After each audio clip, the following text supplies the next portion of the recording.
Welcome, everybody, as you're joining us here today for another employer forum brought to you by Memorial Hospital and Healthcare Center. We are very, very excited to bring this presentation to you.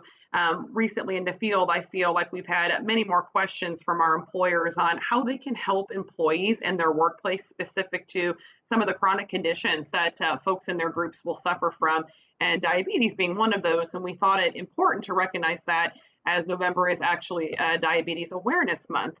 And we're very, very pleased to have Diane Lange with us here today. She is both a nurse and also a certified diabetes instructor, and she's here to present to us today diabetes in the workplace.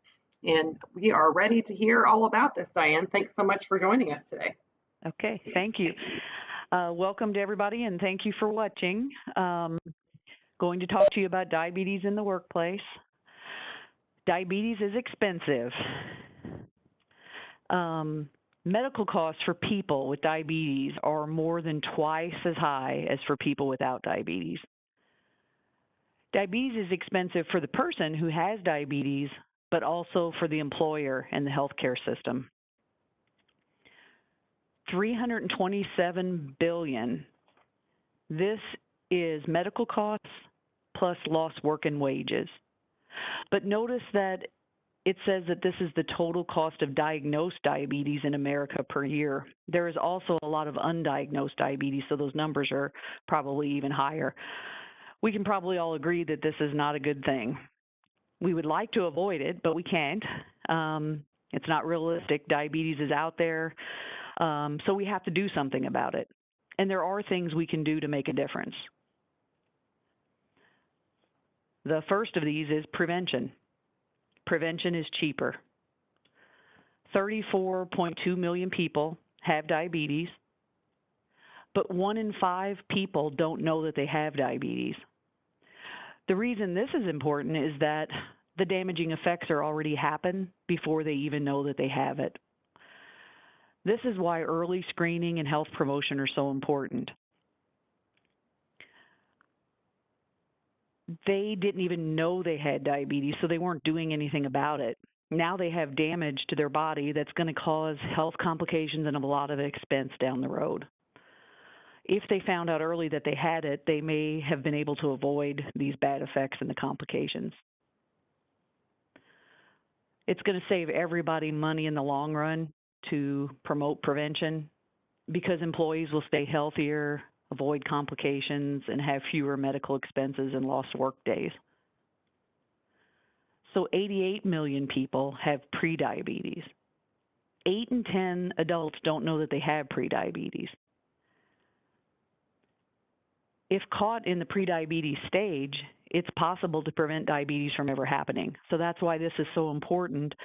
That's where the health promotion comes in. It may help people to make changes that either keep them from ever getting diabetes or help them to control the diabetes that they already have and prevent future complications. So let's go over the types of diabetes. Prediabetes is when the blood sugar is high. Something's not working quite right, but it's not high enough for a diagnosis of diabetes. If we catch it at this stage and the people are able to make lifestyle changes, they can sometimes prevent the diabetes from ever happening. If they don't make lifestyle changes at this point, it's going to progress to diabetes. Type 2 diabetes is the most common type. It comes on gradually as we get older and start gaining weight, so a lot of people don't even know it's happening because it comes on so gradual. But if we catch it early, it's possible to control it, sometimes with just diet and exercise at this point. If they control the diabetes, it won't get worse. But if it's not controlled, it gets worse and worse over time. And if it's not controlled, they're going to have complications. Type 1 diabetes is the type that usually occurs in young people. The pancreas is no longer able to make insulin due to an autoimmune response. These people must take insulin to live. They have risk for complications if they don't control it.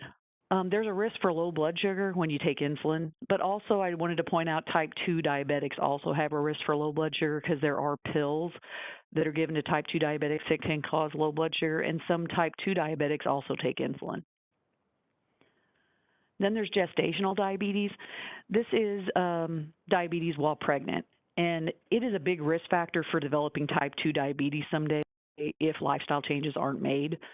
So it's a big red flag when they get gestational diabetes. If they're able to put those lifestyle changes in place, sometimes they can prevent themselves from getting diabetes. So what is the employer's role in prevention? Of course, screening, helping those people to find out that they have a problem with their blood sugar and what they can do to control it. And the earlier it's caught, the better. Health promotion, teaching people to make healthy choices and hopefully preventing all of those health problems down the road. Wellness incentives, finding a way to get more people to participate. And to do that, you can make the screenings more positive, focus on improvements, not deficiencies. People are always afraid that they're going to be judged, making it more about behavior change. And just sneaking that healthy information in when they don't really realize you're doing it, like in the break room, safety days, trainings. So there's considerable evidence linking diabetes self-management, education, participation to positive changes in health behaviors and therefore improve diabetes-related outcomes. So one of the values of diabetes education is improved hemoglobin A1C levels. Hemoglobin A1C is a test that they do to determine if a person is controlling their blood sugar well. And people who come for diabetes education have improved A1C levels. They also have improved control of blood pressure and cholesterol. Metabolic syndrome is where people get diabetes, blood pressure, and cholesterol all at the same time as we get older, larger waist circumference. So when people get diabetes education, they make healthy changes, and that then in turn helps control their blood pressure and cholesterol levels. So there's higher rates of medication adherence for people who attend diabetes education. Once they understand their medicine and understand how to use it correctly, they're more likely to do it. They have fewer or less severe diabetes-related complications. And they have healthier lifestyle behaviors, such as better nutrition, increased physical activity, and use of primary care services. They have an enhanced confidence in their ability to control diabetes and change their behavior. That's a big one that's included in the American Diabetes Association guidelines. It's one of the big factors. If people feel confident that they have the right information and that they're able to do something that makes a difference, then they're going to be much more likely to control their diabetes. And people who attend diabetes education have decreased health care costs, including fewer hospital admissions and readmissions. So here at Memorial Hospital, we have a diabetes management program. We are an American Diabetes Associated recognized program. We have diabetes nurse educators, and we have diabetes dietitian educators, because diabetes is about a lot of different things. It's about knowing how to check your blood sugar and when, knowing how to take your medication, knowing how to prevent complications and take care of your feet. But it's also a big part of it is the food and getting the right information about the food. A lot of people come to us and they have completely the wrong idea of what they're supposed to be doing. And once they find out, then it makes it so much easier for them to control their diabetes. We have individual sessions or group sessions. Some people want to come to a group. Some people would rather die than come to a group session. So we talk to them and figure out which one they like, because we want them to come, and then we work with them to set them up for the right thing. We have phone support once they've been to see us and they have questions or run into problems. They can always call us and we can talk them through things. We try to be flexible. Sometimes if we know that they absolutely cannot get here, then we will try to stay late and get them in later in the day. And we have a free monthly diabetes support group that helps keep them on track, gives them information. So knowledge is power. With the right information, diabetes can be controlled. And a lot of people feel like they get frustrated when they have diabetes and they feel like no matter what they do, they can't control it. But if they get the right information, they start getting that confidence to be able to control it. And if diabetes is controlled, then complications can be avoided. And if complications are avoided, it saves everybody money. So prevention is worth a pound of cure. This slide shows you all the bad things that happen if diabetes is not controlled. High blood sugars damage the blood vessels in the brain. It makes people more likely to have stroke. It also damages the heart and the heart vessels. It causes people to have heart attacks, heart disease, and high blood pressure. It can damage the blood vessels behind the eye, and it causes people to go blind or have eye disease. It can ruin the kidneys, and you have to have your kidneys to live, so it causes people to have to go on dialysis. It can cause poor circulation in the lower extremities. It can cause nerve damage, which can cause problems with balance and falling.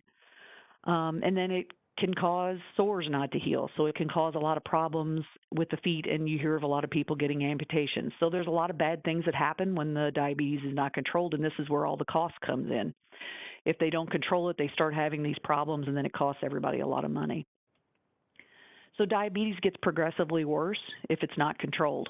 So if they get the right information early on and they control it, sometimes they can control it with food and activity alone.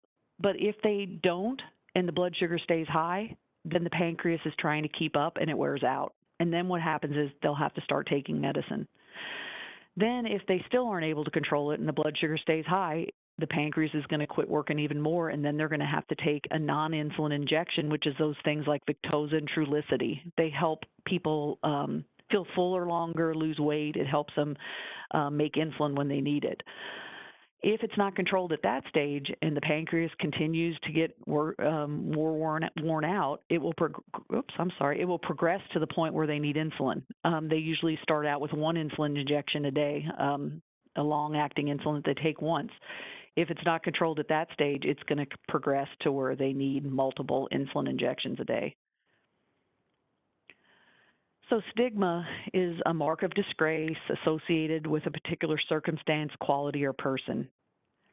We tend to blame and shame people with diabetes, which then hurts their confidence, which then hurts their ability to successfully manage their disease. Diabetes is hard. There is nothing easy about it. If any of us had to do it, we would find that you have to think about it every minute of the day, and sometimes it's hard even when you're trying to do what you're supposed to do. So we need to use empowering, non-judgmental language in order to be supportive of people with diabetes. So how can employers support people with diabetes? Of course, reasonable accommodations. They can't demand that they sit in the break room with their feet propped up in the air conditioning for an hour every day. That's not reasonable. But it is reasonable, maybe, and very important for them to have a regular break in lunchtime, because eating regular is one of the most important things to get better blood sugar numbers. And we're going to talk about low blood sugar here in a little bit and why the break time is so important. So that's one way that employers can help make it a little easier for people to stick with their diabetes plan, is to give them a regular break in lunchtime. Giving them access to treatment for low blood sugar. They have to be able to have some kind of quick sugar available and within easy reach when they start getting low, and a reasonable time to treat that before they are able to work again. A place to check their blood sugar and store their insulin. And it would be great if there would be some staff with basic emergency training, just maybe a few people throughout the plant that are willing to learn how to react when somebody has a low blood sugar. So wellness incentives are important, especially for attending diabetes education. If you can make that one of your wellness incentives, that they get points if they go to diabetes education, or at the very least, no negative consequences for attending. Sometimes we have people say that, employers get upset with them because they're taking off to come to diabetes education. So in a perfect world, it would be great if they would be allowed to attend with no negative consequences. Advocating for coverage of diabetes supplies, medications, and education when you're selecting your insurance providers. So at your next review of benefits, maybe talking to the insurance carriers about the importance of including diabetes education as part of the health plan. So low blood sugar is one of the most immediate dangers with diabetes. If not treated, it can become a medical emergency. The person will get confused and possibly combative. They can pass out and hurt themselves. They can have a seizure. And what a low blood sugar is the blood sugar 70 or under. So it gets confusing for people because with diabetes, we know that high blood sugars are bad.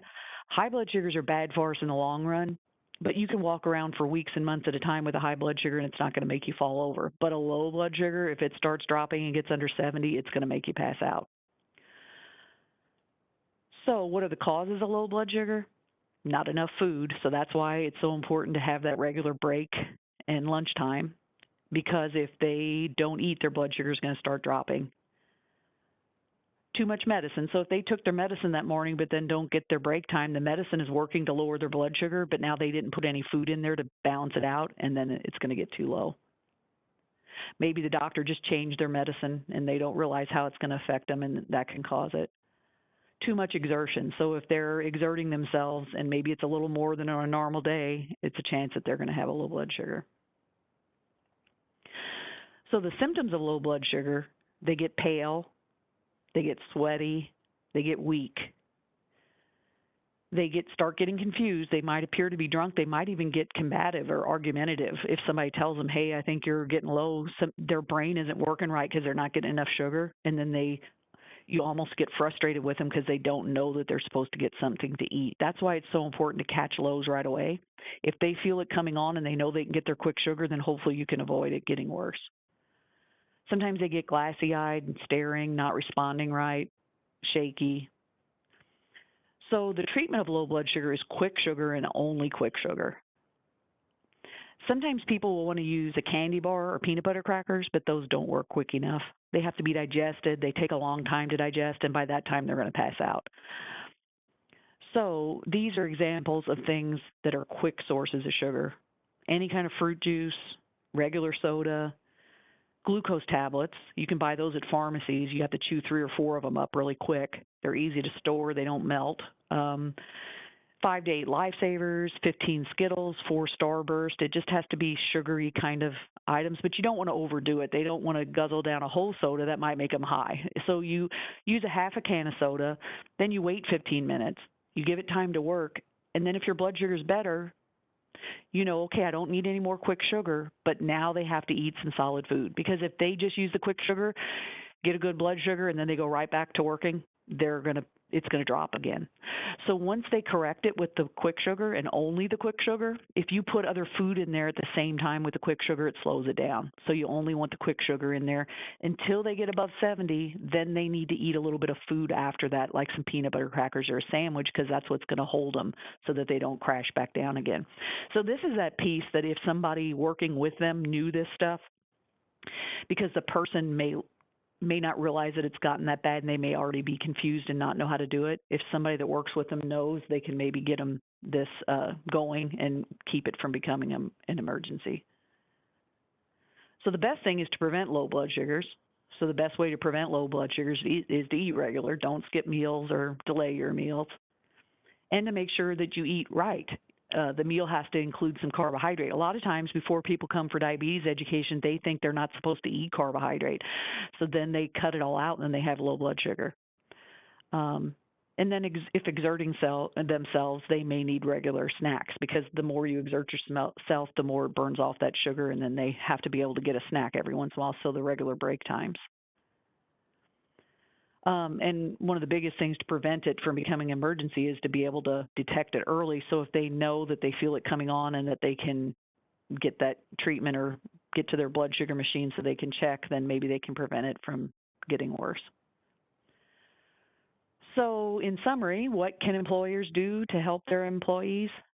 Be supportive and understanding. Try not to judge them, because it will encourage more open communication, and they won't have that fear of trying to hide things, and providing information and resources. There's a lot of free information available, to put around in the workplace. I have some. If you guys need some, you can let me know. But my number is 996-0521, and I can always get you some resources if you need it.